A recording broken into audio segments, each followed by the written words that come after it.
अगर कह दे कि हजारीबाग में रामनवमी नहीं मनाना है, वही कहते हैं हम लोग भी नमाज पढ़ लेंगे कि हिंदू लोग नमाज पढ़ के ये कर ले और धर्म परिवर्तन कर ले तो कर ले हम लोग।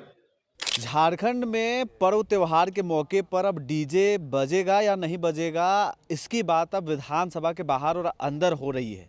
आप देखेंगे कि हजारीबाग के इंटरनेशनल रामनवमी यानी कि चैती रामनवमी को लेकर के पहले मंगला के दौरान हुए डीजे अरेस्टिंग, यानी कि जिस तरह से वहाँ पर जो मंगला जुलूस के दौरान प्रशासन के द्वारा डीजे अरेस्ट किया गया, यानी कि डीजे को पकड़ लिया गया। उसके बाद जो हजारीबाग के स्थानीय विधायक हैं प्रदीप प्रसाद, वो आज विधानसभा सत्र चलने के पहले विधानसभा के बाहर पोस्टर लेके बैठ गए और पोस्टर में साफ तौर से लिखा हुआ आपको नज़र आ रहा होगा कि चैती रामनवमी, जो कि इंटरनेशनल ख्याति प्राप्त है, हजारीबाग का रामनवमी जिसे सेलिब्रेट किया जाता है, बड़े स्तर पर सेलिब्रेट किया जाता है।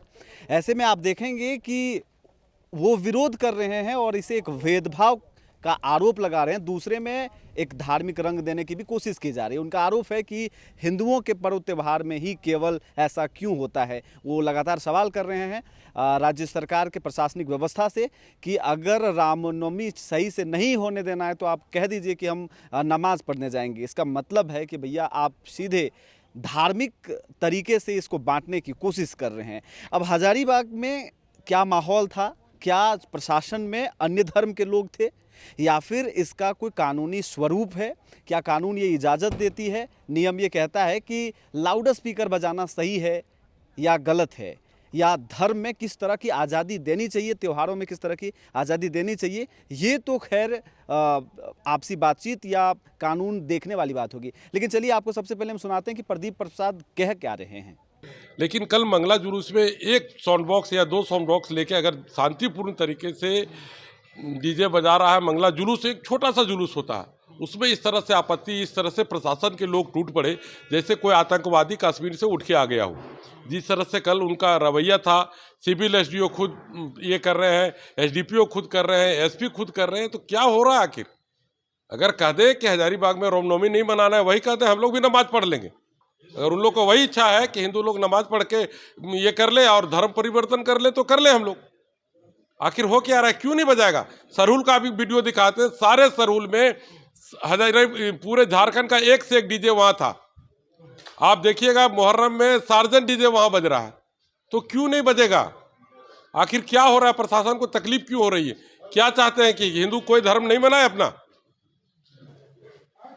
और कल जो जो डीजे को जब्त किया गया है, प्रशासन से अनुरोध करते आप लोग के चैनल के माध्यम से कि सारे उन पर कोई केस मुकदमा ना करें और उनको तुरंत छोड़ें। अगर नहीं छोड़ेंगे तो हम लोग सड़क पर बैठेंगे, शांति व्यवस्था भंग होगी, उसकी जिम्मेवार राज्य सरकार होगी।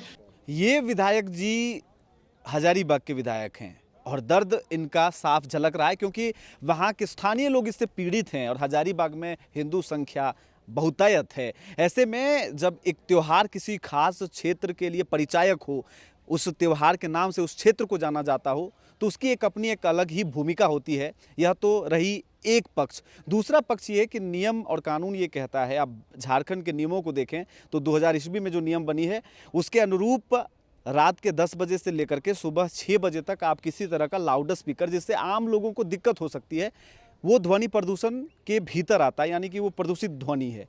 ऐसे में त्योहारों के साथ में इनका क्या तारतम्य है? त्योहारों के समय में डीजे पर क्यों बैन किया जाता है? आपने बहुत बार सवाल किया होगा, दुर्गा पूजा के समय में, होली के समय में या रामनवमी के समय में ऐसी गतिविधियां होते आपको दिख जाएंगी राज्य में। कई ऐसे ज़िले हैं, कई ऐसे क्षेत्र हैं जहां पर आपको डीजे बैन या फिर लोग इसका विरोध करते नजर आते हुए आपको दिखेंगे। सरस्वती पूजा में भी इस तरह की चीज़ें आपने सुनी होगी, देखी होगी। लेकिन यहाँ पर भारतीय जनता पार्टी जो विपक्ष में बैठी हुई है, डीजे को लेकर के सक्रिय भूमिका में आ गई। सदन के भीतर और कोई मुद्दे नहीं थे। ये सवाल है कि क्या अन्य मुद्दे गौण हो गए? यहाँ के छात्रों के जो मुद्दे थे, पलायन का मुद्दा था, रोजी रोजगार के जो मुद्दे थे, उनके मुद्दे एक तरह से आज के दिन में वो कहीं ना कहीं स्थगित हो गए और ये मुद्दा आकर अचानक से बूम हो गया। और यहाँ पर भाजपा की विधायक पूर्णिमा साहू भी क्या कह रही हैं, उसको भी आप पहले सुन लीजिए। हमारा पर्व जब आयोजित होता है, पर्व का समय आता है, बड़ी संख्या में शासन, प्रशासन, पुलिस बल वहाँ पे तैनात हो जाता है। जब विशेष समुदाय का पर्व त्योहार आता है, क्यों वहाँ पे प्रशासन, शासन तैनात नहीं किया जाता? सोचने का विषय है। जब चेकिंग का समय आता है, हेलमेट चेकिंग का समय भी आता है, तब हमारे त्योहारों में हेलमेट बाइक रैलियां निकल के होता है, तब क्यों हेलमेट चेकिंग नहीं होता? अब सोचना ये है कि विधानसभा में ये बात उठानी कितनी महत्वपूर्ण है, ये आप डिसाइड करिए और कितना तर्कसंगत है, और क्या लगता है कि वाकई में हिंदू के पर्व त्यौहार के साथ डीजे बजाना और उसको बैन करना क्या प्रशासनिक भेदभाव है या कुछ और है? आप मुझे कमेंट करके बताएं। मेरा नाम है रवि भास्कर और आप देख रहे हो ओंकार झारखंड। जोहार।